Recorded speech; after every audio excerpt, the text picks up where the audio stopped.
On va analyser la stratégie d'une app qui fonctionne bien. Je parle pas d'un géant déjà bien en place comme Insta, je parle d'un truc un peu plus réaliste pour que vous puissiez quand même vous projeter géocaching. Le principe de l'appli il est simple, une communauté d'utilisateurs où certains peuvent s'amuser à poser des caches, donc c'est-à-dire une sorte de petit trésor que les autres peuvent s'amuser à trouver. Il y a une carte qui indique précisément où se trouvent toutes ces caches. Le concept au fur et à mesure il s'est même amélioré parce que ça a donné lieu à carrément des parcours de caches, ça peut aller en montagne, à la plage ou même souvent en forêt, et t'as un côté encore communautaire en plus parce que même si t'as la géolocalisation, c'est pas forcément simple de trouver les caches et du coup tu vas voir les indices et tu vas voir les messages des précédents chercheurs pouvant donner lieu à des situations comme... Elle a été trouvée récemment celle-là? À la toute base, géocaching c'est un gars qui a voulu profiter du fait que le GPS haute précision devenait public pour se dire tiens je vais faire un petit jeu sympa, je vais cacher un trésor quelque part, je vais l'indiquer sur une carte et je vais inviter tout le monde à essayer de le trouver. Et avec l'engouement qu'il y a eu avec cette première version, il s'est dit bah je vais en faire un vrai business, une vraie startup. Le business model il est basé sur le fait que dans la version gratuite de géocaching tu as accès que aux caches les plus faciles à trouver, les plus accessibles et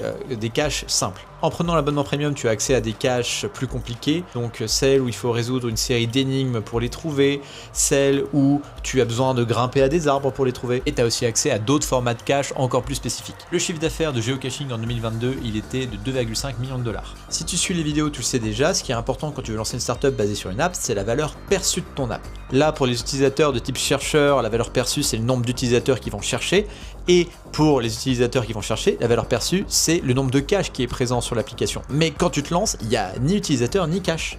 Donc comment les fondateurs de géocaching ils ont fait? Au tout début, ils sont partis uniquement sur une version web très simplifiée pour que ça revienne moins cher, et ils ont mis les mains à la pâte. Les fondateurs ont posé eux-mêmes plein de caches un petit peu partout.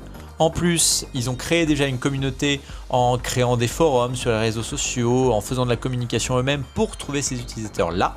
Et leur première version était entièrement gratuite. Le 11 janvier 2025, on comptait un petit peu moins de 334 000 caches sur géocaching et l'année dernière, il y a 1 850 000 utilisateurs qui ont trouvé au moins une cache. Moi, je suis un utilisateur régulier. D'habitude, j'aime pas marcher comme ça, mais là, si c'est pour trouver des caches, je trouve ça super cool. Et le reste du temps, j'aide les gens à lancer des startups dans la tech. Et si tu veux en savoir plus, abonne-toi, je fais des vidéos tous les jours.